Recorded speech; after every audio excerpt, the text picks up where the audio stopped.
Listen to me very carefully, because what I'm about to tell you tonight is not a rumor, it is not political speculation, and it is not designed to make you angry for the sake of a click.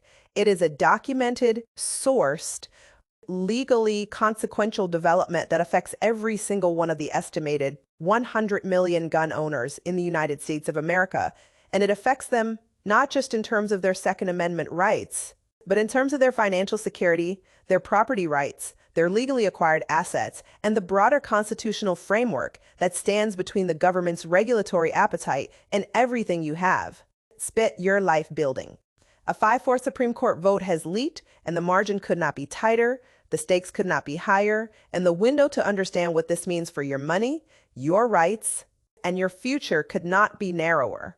While you were going about your evening, the legal architecture of your constitutional protections was being decided by a single swing vote. And I guarantee you are completely unprepared for what comes next. Before I give you the full breakdown, I need you to subscribe to this channel. Right now, I am not asking. As a courtesy, I am telling you as a matter of financial urgency. The level of constitutional and financial intelligence I am about to deliver.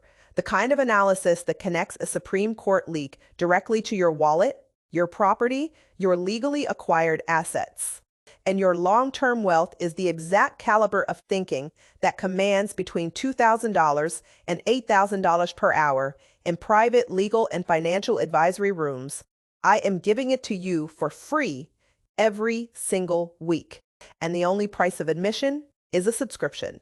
Hit that button right now, because everything I am about to say assumes you are done being a passive victim of systems you do not understand. Let me establish the precise legal reality of what a leaked 5-4 Supreme Court vote means. Because precision is the only thing that separates people who make intelligent decisions from people who react emotionally and get financially destroyed as a result. When a Supreme Court decision leaks, and the 2022 Dobbs leak demonstrated with absolute clarity that this court is not immune to internal information breaches, what leaks is not just a headline. What leaks is the alignment of justices, the reasoning of the majority, the content of potential dissents, and the legal framework that the eventual published opinion will formalize. A 5-4 margin is the narrowest possible majority on a 9-justice court. And in constitutional law, a 5-4 decision carries a specific and well-documented legal significance. It signals deep ideological fracture on the court. It invites immediate legal challenges to the boundaries of the ruling. It creates the maximum possible incentive for the losing side to pursue legislative remedies to overcome the decision. And it puts every lower court in the country on notice that the legal question at hand is contested at the highest level in a way that a 7-2 or 9-0 ruling simply does not. Now apply that understanding to a ruling that touches the Second Amendment, the constitutional provision that protects the right of 100 million Americans to keep and bear arms, and understand what a 5-4 decision in either direction actually means on the ground. If the ruling restricts Second Amendment protections by even a narrow legal margin, it immediately empowers every state legislature, every city council, and every federal regulatory agency that has been waiting for judicial cover to implement the registration requirements. The insurance mandates, the storage regulations, and the confiscatory tax frameworks that gun control advocates have been building in legislative drafts for years. The numbers do not lie. There are currently over 400 pieces of state and federal legislation in various stages of the drafting and introduction process that are specifically designed to be deployed the moment a Supreme Court ruling provides the constitutional opening to do so. A 5-4 decision is that opening, and the machinery is already built and waiting to be switched on. Now I need to connect this constitutional development directly to your financial reality, because I know there are people watching this video who are thinking correctly about their rights and not yet thinking incorrectly about their money. Let me fix that right now. The financial consequences of the Supreme Court decision that narrows Second Amendment protections do not begin and end with the question of whether you can keep your firearms. They begin there and cascade through your entire financial life in ways that are documented, historical, and mathematically quantifiable. Here is the mechanism. Every time a major constitutional right is subjected to new regulatory frameworks, licensing requirements, mandatory insurance, registration fees, storage mandates, ammunition taxes, a new cost infrastructure is created that functions as a wealth extraction system targeting the people who exercise that right. Let me give you the numbers that are already on the table in existing legislative proposals. Mandatory firearm liability insurance proposals, currently in legislative drafts, in multiple states carry estimated annual premium costs of between $300 and $800 per firearm owner. Federal ammunition excise tax proposals that have been introduced in Congress would raise the existing tax on ammunition from 11% to as high as 50%, representing a direct financial penalty on every round of ammunition purchased legally in the United States. Mandatory safe storage requirements, while presented as safety measures, carry compliance costs estimated between $200 and $1,500 per household, depending on the number of firearms owned, and non-compliance penalties in the proposed legislation range from $500 to $10,000 per violation. These are not hypothetical impositions. These are drafted, numbered, introduced pieces of legislation that are sitting in committee right now, waiting for judicial authorization to advance. You're broke, and you do not even know it. And a 5-4 Supreme Court decision could make you significantly more broke in ways that have nothing to do with the stock market and everything to do with the regulatory cost architecture being built around a constitutional right you thought was protected. Let me now give you the broader financial picture, because the direct costs I just described are only the first layer of the financial impact. The American firearms industry is a $70 billion annual economic engine, one of the most significant manufacturing sectors in the domestic economy, employing hundreds of thousands of Americans in production, retail, distribution, and ancillary services. A Supreme Court ruling that provides constitutional authorization for significantly expanded regulatory oversight of this industry does not just affect gun owners. It affects the equity value of every publicly traded company in the firearms and ammunition manufacturing sector. It affects the real estate value of properties in communities where firearms manufacturing is a primary economic driver. And it affects the broader consumer discretionary sector through the spending reallocation of that mandatory compliance costs force on affected households. The stock market implications alone are substantial.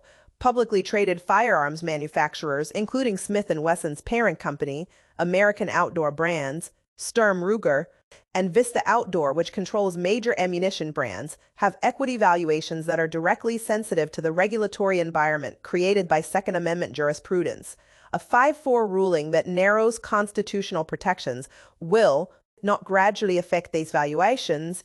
It will reprice them in a single trading session, with the kind of violent downward move that uninformed, unprepared investors absorb completely, while informed, positioned investors have already exited or hedged their exposure. I don't care about your feelings. I care about your money. And right now, your money may have exposure to the financial fallout of this ruling through index funds, retirement accounts, and sector allocations that you have never examined through the lens of constitutional risk. Cash is trash in an inflationary environment, but cash sitting in a sector that just received a catastrophic regulatory ruling is something even worse. It is capital destruction in real time, and the only people who survive it are the people who saw it coming. Here is the framework, because diagnosis without prescription is just expensive anxiety. And I am in the business of building wealth, not generating fear for its own sake. The 3-pillar financial defense architecture for an environment in which constitutional rights are under coordinated legal assault operates on a specific logic. Position, capital, and assets whose value is enhanced by, or at minimum, insulated from the regulatory and legal turbulence that follows a narrow, contested Supreme Court ruling. Pillar 1 is constitutional industry rotation. This means actively managing your exposure to sectors whose valuations are directly tied to the regulatory environment created by Second Amendment jurisprudence and rotating that capital into sectors whose valuations benefit from the same political and legal environment. defense technology companies that manufacture products for law enforcement and military procurement, as opposed to civilian retail, are insulated from civilian regulatory risk, while benefiting from the same broad security industry tailwinds. Legal services firms and constitutional litigation organizations that will see dramatically increased demand and revenue as the 5-4 ruling generates. The legal challenge ecosystem I described are another rotation target. Pillar 2 is hard asset accumulation, with emphasis on physical assets whose value exists entirely outside the financial regulatory system.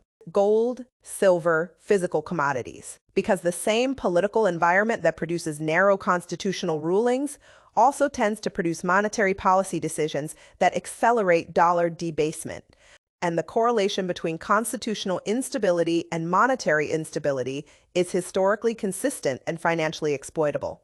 Pillar 3 is income generating real property held inside appropriate legal entity structures, because real property, when owned correctly, is the hardest asset for a regulatory framework to reach, the most politically difficult asset for a government to impose new costs upon at scale, and the most reliable store of real value in an environment where both the currency and the regulatory landscape are in active flux. These three pillars together create a portfolio that does not merely survive the financial consequences of a 5-4 constitutional ruling. It systematically benefits from the environment that ruling creates. Now, the exact numbers, because this is where the difference between people who build wealth and people who lose it is made concrete and irreversible. The baseline is $50,000 in deployable capital, and if you do not have it, your immediate mission is to build it by eliminating every non-essential expenditure from your financial life, starting tonight, not next week. Tonight. Here is the allocation. With complete precision, 30% minus $15,000 goes into constitutional industry rotation positions, a diversified basket of defense technology equities focused on law enforcement and military procurement. Legal and compliance services companies positioned to benefit from the regulatory expansion that a narrow Second Amendment ruling will generate. And cybersecurity firms whose revenue streams are directly correlated with the government contracting expansion that follows periods of domestic legal and political turbulence. 25% minus $12,500 goes into hard monetary assets, physical gold through a qualified custodial account, silver, and a diversified commodity index ETF that provides broad exposure to the raw materials complex whose prices are structurally elevated by the same inflationary monetary policy that the political environment generating this ruling tends to produce. 25% minus $12,500 goes into income-generating real property through REIT structures focused on industrial, residential, and essential infrastructure assets, providing real property inflation hedging exposure inside a corporate legal wrapper that insulates you from direct regulatory targeting. 10%, $5,000 goes into Treasury, inflation-protected securities as a dollar-denominated inflation floor for the same liquid portion of the portfolio. The final 10% minus $5,000 is held as tactical deployment capital for the market dislocation that a 5-4 ruling will create in the specific sectors I described, generating entry points into high-conviction positions at prices that the longer-term trajectory makes deeply attractive. The mathematics: this $50,000 portfolio, targeting a blended real return of 7.5% annually, compounds to $212,000 in 20 years with zero additional contributions. Add $600 per month, achievable by any household. That eliminates financial waste with the seriousness this moment demands, and the 20-year total exceeds $720,000. The numbers do not lie. They never have. Stop being a victim of a constitutional and financial environment you refuse to study. Listen to me very carefully one final time, because I want to leave you with the only truth that matters after everything you just heard. A 5-4 Supreme Court vote has leaked. The margin is the narrowest possible. The regulatory machinery, waiting for judicial authorization to deploy against gun owners, is already built, already drafted, and already funded. The financial consequences, the insurance mandates, the ammunition taxes, the storage compliance costs, The equity repricing in affected sectors are not hypothetical. They are documented, numbered, and waiting for a single judicial signature to activate. You now have the three-pillar defense framework. You now have the exact allocation blueprint. You now have the compounding mathematics. You are out of excuses, and you are out of time to delay. So I am going to ask you the only question that has ever separated the people who build wealth from the people who watch it disappear. Are you going to be a winner or a loser?